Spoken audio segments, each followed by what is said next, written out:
فأنا ناصح لإخواني بالصدع بالحق تبيض وجوههم. السكوت في مسألة الحزبية يضرها، فاصدع بما تؤمر وأعرض عن المشركين. سلامي على دماج ورجالها والشيخ يحيى ودار العلم يا سعد بانيها.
Bismillahirrahmanirrahim.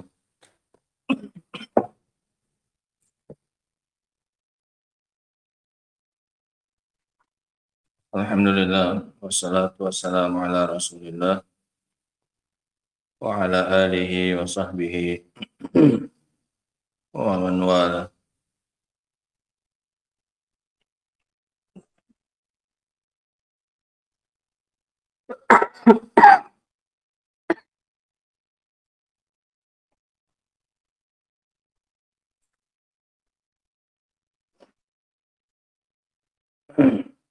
Kita lanjutkan ayat yang ke-108 dari surat Al-An'am, di mana Allah Subhanahu wa taala firman,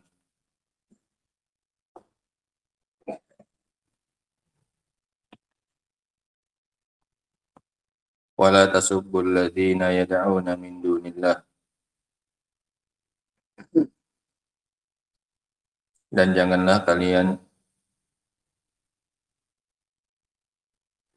wahai orang-orang yang beriman, mencela orang-orang yang atau mencela sesembahan yang selain Allah Subhanahu wa taala. Yang dimaksud, yang jangan dicela di sini adalah sesembahan, bukan orangnya, walaupun juga masuk ke dalamnya. Tapi dilihat dari sebab turunnya ayat ini, bagaimana yang dinukil dari At-Tabari rahimahullah, larangannya adalah kepada mencela sesembahan mereka. Jangan cela sesembahan-sesembahan yang diibadahi selain Allah Subhanahu wa taala. Fayasubbullaha adwan bighairi ilm. Yang mana nanti dengan itu mereka mencela Allah Subhanahu wa taala dengan tindakan mereka yang melampaui batas dan tanpa ilmu. Sehingga tujuannya bukan karena sesembahan mereka tidak pantas dihina.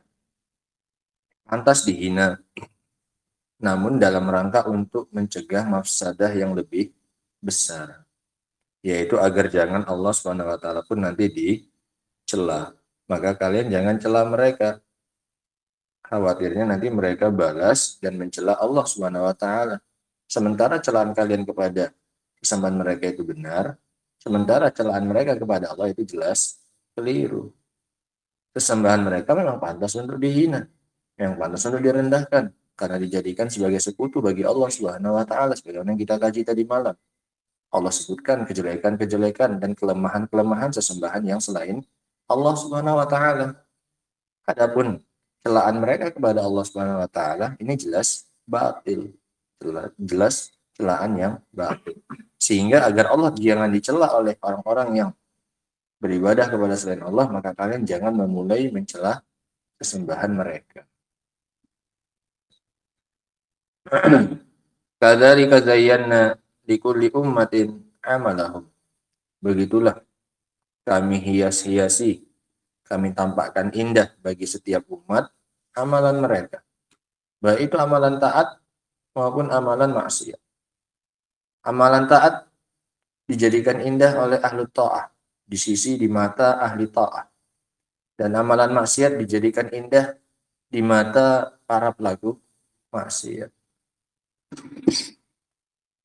Dalam hal ini adalah kekufuran. Tsumma ilayya marji'uhum. Kemudian hanya kepadaku kalian nanti akan kembali. Fayunabbi'uhum bima kanu ya'malun. Untuk kemudian Allah Subhanahu wa taala memberitakan kepada kalian apa saja yang dulu kalian lakukan ketika kalian di dunia. Qala Syekh Abdurrahman As-Sa'di rahimahullah, yanhallahu al-mu'minin. Allah Subhanahu wa taala dalam ayat ini melarang kaum mukminin an amrin kana jaiza. Allah melarang mereka dari suatu perkara yang dulunya hukumnya adalah jaiz, hukumnya boleh. Dulu boleh ini, baru sekarang aja ini datang apanya? Larangannya. Bal masyru'an fil asl. Bahkan itu adalah perkara yang disyariatkan secara hukum asal. Hukum asalnya itu disyariatkan. Wa huwa sabbu alihatil musyrikin. Apa itu? Yaitu mencela, mencaci sesembahan orang-orang musyrikin. Ini perkara yang apa ini? Masyru'. Perkara yang disyariatkan secara hukum asal. Yang kemudian dengan turunnya ayat ini, perkara tersebut menjadi apa ini? Terlarang. Allati tukhidat awsanan wa aliha ma'allah. Yang dijadikan sebagai berhala dan sesembahan bersama dengan Allah Subhanahu wa taala. Itu perkara yang dulunya boleh, bahkan disyariatkan. Allati yutaqarrabu ilallahi bi'ihanatiha wa sabbiha. Bahkan itu adalah perkara yang seseorang mendekatkan diri kepada Allah dengan cara merendahkannya dan mencelanya. Justru mencelanya, merendahkannya, ini adalah bentuk pendekatan diri kita kepada Allah Subhanahu wa taala. Bentuk berlepas dirinya kita dari sesembahan yang selain Allah. Dengan cara menghinakannya, merendahkannya, itu adalah justru bentuk ketaatan kita kepada Allah Subhanahu wa taala. Itu ketaatan besar dulu awalnya. Nah, walakin akan tetapi ini harusnya belajar kita ya kan bagaimana Allah Subhanahu wa taala mengorbankan kemaslahatan tersebut demi menghindarkan mafsadah yang lebih besar. Ada kemaslahatannya dengan mencaci dan mencela sembahan mereka? Ada, sangat banyak. Makanya salah satu bukti berlepas dirinya kita dari sesembahan tersebut. Bahkan kata Syekh Sa'di rahimahullah, allati yutaqarrabu ila Allah bi'ihanatiha. Itu salah satu bentuk pendekatan diri kita kepada Allah. Bentuk takarrubnya kita kepada Allah dengan cara menghinakan ya ini sesembahan yang selain Allah Subhanahu wa taala. Nah. Bahkan dinukil dari Abu Bakar As-Siddiq radhiyallahu ta'ala ketika dia berselisih dengan orang-orang musyrikin, sebagian mereka dia katakan apa? Umsus badarul lat. Jilatlah kemaluannya Lat itu. Sampai seperti itu. Itu kan hinaan kasar itu. Nah, disuruh jilat kemaluannya apa ini? Berhalanya itu.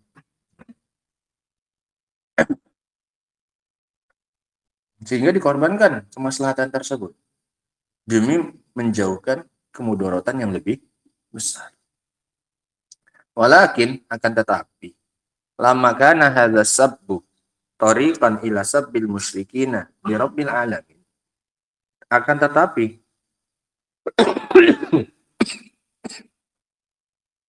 ketika celaan tersebut akan menjadi jalan untuk orang-orang musyrikin mencela Rabbul Alamin, alladzi yajibu tanzih janabihi al-azim an kulli aibin wa afatin wa sabbin wa qadhin, yang mana wajib bagi kita untuk mensucikan sisi keagungan Allah Subhanahu wa taala dari segala macam aib penyakit, celaan dan kekurangan, nahallahu an sabbi alihatil musyrikin. Demi menjaga sisi keagungan Allah Subhanahu wa taala dan enggak jadi mainan lisannya mereka, bahan celaannya mereka, maka dilarang kita sekarang dari mencela sesembahannya orang musyrikin. Enggak apa-apa terlewatkan kemaslahatan tersebut. Yang penting sisi keagungan Allah tidak tersentuh oleh lisannya mereka dengan celaan, dengan aib, dengan yang lain-lain.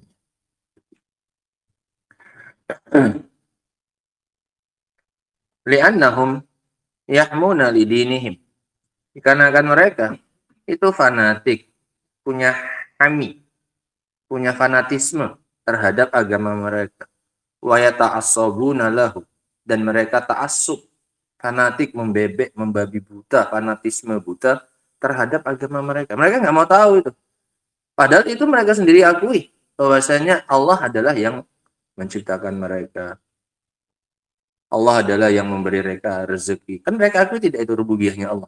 Mereka akui. Tapi karena panas, agamanya direndahkan, agamanya diolok-olok, akhirnya Allah pun kena. Padahal Allah juga mereka akui sebagai Robnya mereka. Iya kan? Mereka akui tidak rububiyahnya Allah.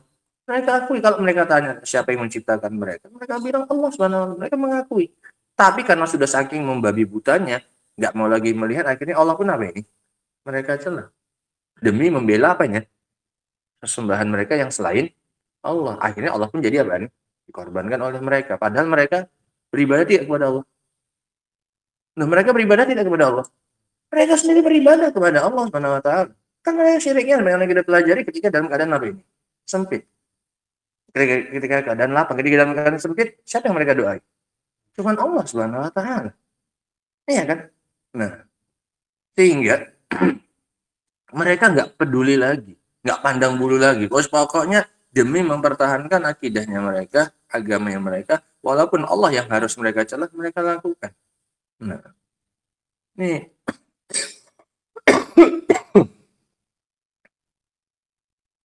li'anna kulla ummatin, alasannya kenapa kok mereka bisa sampai membabi buta seperti itu, sampai mencela Allah yang mereka ibadahi sendiri. Kan musyrik mereka ini, beribadah pada Allah juga beribadah kepada selain Allah. Nah, hal tersebut karena li'anna kulla ummatin zayyanallahu lahum amalah. Karena setiap umat sudah Allah hias-hiasi, Allah tampakkan indah apa yang mereka lakukan, apa yang mereka amalkan. Fara'auhu hasanah, sehingga mereka menganggap itu sebagai hal yang baik. Sehingga mereka menganggap kesyirikan mereka itu adalah hal yang baik. Sehingga mereka nggak terima kalau itu dijelek-jelekkan. Kenapa? Karena mereka memandangnya itu hal yang indah. Datang kamu apa kan? Kamu bilang jelek. Makanya mereka nggak terima. Kenapa? Dihias-hiasi, tampakkan indah sudah di mata mereka hal tersebut. Sebagai ujian. Dan juga sebagai hukuman. Nah, fara'auhu hasanan wa zabbu anhu wa dafa'u bi kulli tariqin, dan mereka pun membelanya dengan segala cara. Zab itu dengan difa' mirip maknanya. Maka mereka membelanya dengan segala cara. Kenapa? Karena itu perbuatan mereka, kesyirikannya dianggap sebagai sesuatu yang bagus, yang indah. Ini alasannya kenapa sampai mereka itu tega mencaci Allah Subhanahu wa taala ketika sesembahan mereka dicaci. Nah, karena perbuatan mereka itu sudah tampak indah di mata mereka. Hatta innahum yasubullaha rabbal alamin. Sampai-sampai mereka akan mencela Allah Rabbul Alamin, alladzi rasakhat azamatuhu fi qulubil abrar wal fujjar, yang mana keagungannya telah mengakar di dalam hatinya orang-orang yang baik maupun orang-orang yang jahat. Mereka sendiri mengakui keagungannya Allah Subhanahu wa taala. Ini di hatinya orang-orang abror dan di hatinya orang-orang fujar itu sudah tertanam pengagungan kepada Allah Subhanahu wa taala. Sanggup mereka mencabut pengagungan tersebut untuk sementara, kemudian mereka caci Allah Subhanahu wa taala demi membela agama mereka. Idza sabbal muslimuna alihatahum, ketika orang-orang muslimun itu mencela sesembahan mereka. Lakin al-khalq kullahum marji'uhum wa ma'aluhum ilallahi yaumil qiyamah. Akan tetapi kembalinya segala makhluk itu adalah kepada Allah pada hari kiamat. Ya'riduna 'alaihi wa tu'radu a'maluhum. Mereka nanti akan dihadapkan kepada Allah Subhanahu wa taala dan amalan mereka pun juga akan dihadapkan. Fayunabbi'uhum bima kanu ya'malun, untuk kemudian Allah beritahukan kepada mereka apa saja yang mereka lakukan dahulu, min khairin wa syarrin, baik berupa kebaikan maupun berupa kejelekan. Wa fi hadhihi al-ayah al-karimah dalil, dan di dalam ayat yang mulia ini terdapat dalil. Catat saja jadi faedahnya. Faedah yang pertama yang bisa kita ambil dari ayat ini, kata Syekh Sa'di rahimahullahu taala, dalilun lil qaidati syar'iyyah. Di dalamnya terdapat dalil untuk sebuah kaidah yang syar'i. Wa huwa, yaitu annal wasail tu'tabaru bil umuril allati tusilu ilaiha. Tusilu ilaiha. Bahwasanya perantara, ini kaidahnya, bahwasanya perantara al-wasail tu'tabaru, teranggap, diakui dan teranggap, bil umur allati tusilu ilaiha, dengan perkara-perkara yang mengantarkan perkara tersebut kepadanya. Bahwasanya wasilah itu teranggap dengan perkara-perkara yang mengantarkannya kepadanya, yang mengantarkan wasilah itu kepadanya. Sampai kemana wasilah ini, maka wasilahnya pun dianggap sama hukumnya. Ini kalau bahasa yang lain, al-wasail laha ahkam al-maqasid. Wasilah itu punya hukum apa ini? Maqasid, punya hukum tujuan. Jadi lihat kemana berakhirnya wasilah ini.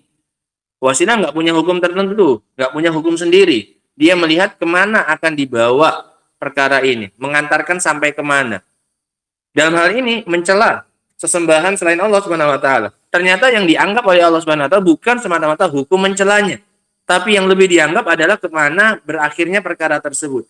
Oh, ternyata perkara tersebut mencela sesembahan mereka, orang-orang musyrikin, mengantarkan kepada dicelanya siapa? Allah Subhanahu wa taala. Dan dicelanya Allah adalah hukumnya apa ini? Haram. Maka mencela sembahan mereka pun hukumnya jadi apa ini? Haram. Yang dianggap adalah kemana berakhirnya perkara tersebut, wasilahnya itu. Dianggap dengan perkara yang dia sampai ke sana, di mana itu berakhir, itu yang dijadikan sebagai tolak ukurnya, iktibarnya. Wa anna wasailal muharram walau kanat jaizah takunu muharramatan idza kanat tufdi ila syarr. Dan bahwasanya perantara kepada perkara yang haram, bukan wasailnya yang haram. Wasailul muharram artinya perkara yang mengantarkan kepada yang haram gitu. Walau kana jaizah, walaupun hukum asal perkaranya tersebut perantaranya adalah apa ini? Boleh. Yang mana yang boleh? Wasilahnya. Yang haram yang mananya? Hasil akhirnya. Hukum perantaranya boleh, tapi mengantarkan kepada yang haram. Takunu muharramatan, maka hukumnya jadi haram juga apanya? Wasilahnya. Wasilahnya tadi hukumnya apa? Boleh. Tapi karena menjadi perantara kepada yang haram, hukumnya pun jadi apa? Jadi haram. Ada orang beli minum, beli air putih, air kemasan. Hukumnya apa? Boleh. Tapi dia pakai untuk menzolimi tetangganya. Dia beli untuk dia siramkan ke mukanya. Misal. Dia beli niatnya memang untuk itu. Apa hukum membelinya? Haram. Walaupun ini adalah apa ini? Hukum asalnya apa? Boleh. Tapi mengantarkan kepada terjadinya perkara yang haram. Maka hukumnya apa jadi? Haram juga. Nah, sama ini banyak. Ini disebutkan di hari-hari seperti ini ya kan. Seperti membeli atau menjual senjata kepada orang-orang musyrikin yang akan memerangi siapa ini? Kaum muslimin. Hukum asalnya jual senjata apa ini? Boleh. Jual pisau, jual apa segala macam. Tapi jika ada orang yang mau membunuh orang lain, kemudian kamu menjual pisau kepadanya, kamu tahu dia tujuannya apa. Nah, maka hukum menjual pisau tersebut kepadanya, hukumnya jadi apa ini? Haram. Kalau dalam Bulughul Maram disebutkan hadis tentang al-inab, larangan menjual anggur kepada orang yang akan menjadikannya khamr. Kamu tahu, memang dia penjual khamr dan dia nyari bahan bakunya. Sementara kamu penjual apa ini? Penjual anggur. Maka nggak boleh saat itu menjual anggur ini kepada siapa ini? Penjual apa? Khamr tersebut. Kenapa? Perbuatan kita yang hukum asalnya ini boleh akan mengantarkan kepada terjadinya yang apa ini? Yang haram. Paham kaidah ini ya? Nah, takunu muharramatan idza kanat tufdi ila syarr. Menjadi haram juga wasilahnya tersebut jika mengantarkan kepada kejelekan. Adapun faedah yang kedua, faedah yang lain yang bisa kita ambil dari ayat yang ke-108 tersebut,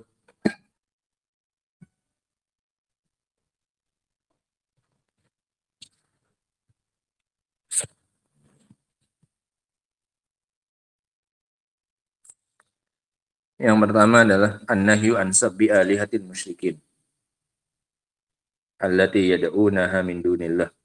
Larangan dari mencela sesembahan orang-orang musyrikin yang diibadahi selain Allah Subhanahu wa taala. Larangan dari mencela sesembahan orang-orang musyrikin yang diibadahi selain Allah Subhanahu wa taala. Alasannya kenapa dilarang? Nah, takutnya mereka mencela apa? Allah Subhanahu wa taala dan itu haram. Nah, walaupun hukum mencela sesembahan mereka hukum asalnya apa? Boleh dan disyariatkan bahkan. Nah, faedah yang kedua, sadduz zara'i al-mu'addiyah ila syarr. Sadduz zara'i al-mu'addiyah ila syarr. Menutup celah-celah yang mengantarkan kepada kejelekan.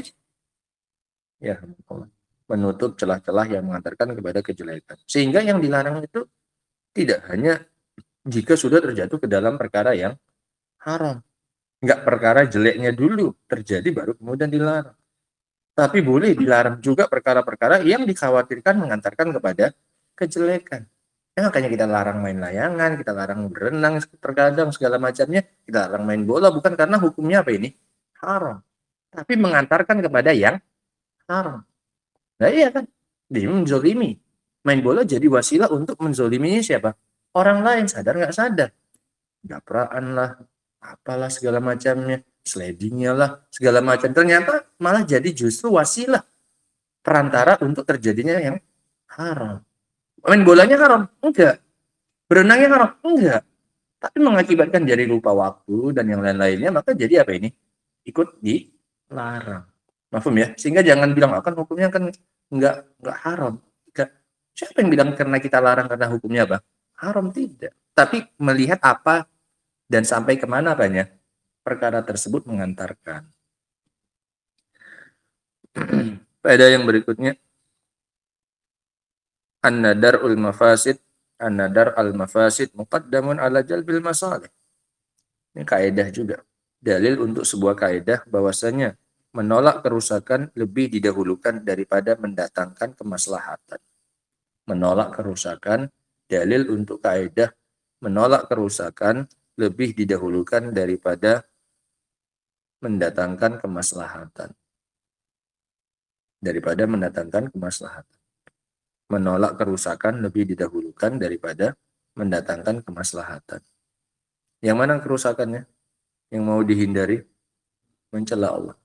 Ada maslahat yang diharapkan dari situ? Ada. Ya, mencela Allah itu. Mencela sesembahan mereka. Mencela sesembahan mereka itu apa? Mafsadah. Maslahat. Itu ada kemaslahatannya. Tapi dikorbankan itu demi apa ini? Darul mafasid. Demi menghindarkan Allah dicela.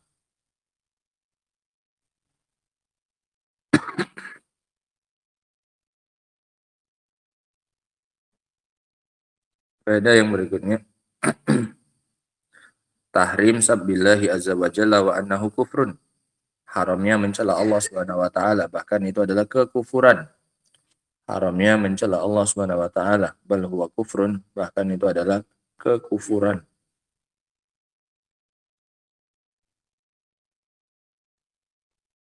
Karena yang sanggup melakukan itu hanyalah orang-orang kafir dan orang-orang musyrik.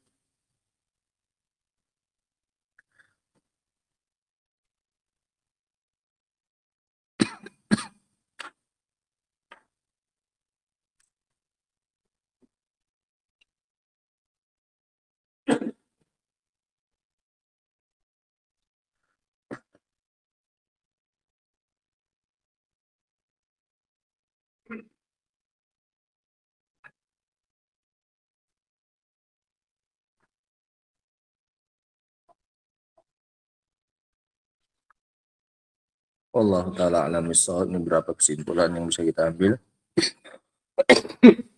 dari ayat tentang larangan mencela sesembahan yang selain Allah Subhanahu wa taala. Adapun ayat yang berikutnya ini insyaallah taala akan kita baca pada pertemuan berikutnya insyaallah taala. Wallahu a'lam bissawab. Subhanallahi wa bihamdika asyhadu an la ilaha illa anta astaghfiruka wa atubu ilaik. Walhamdulillahirabbil alamin.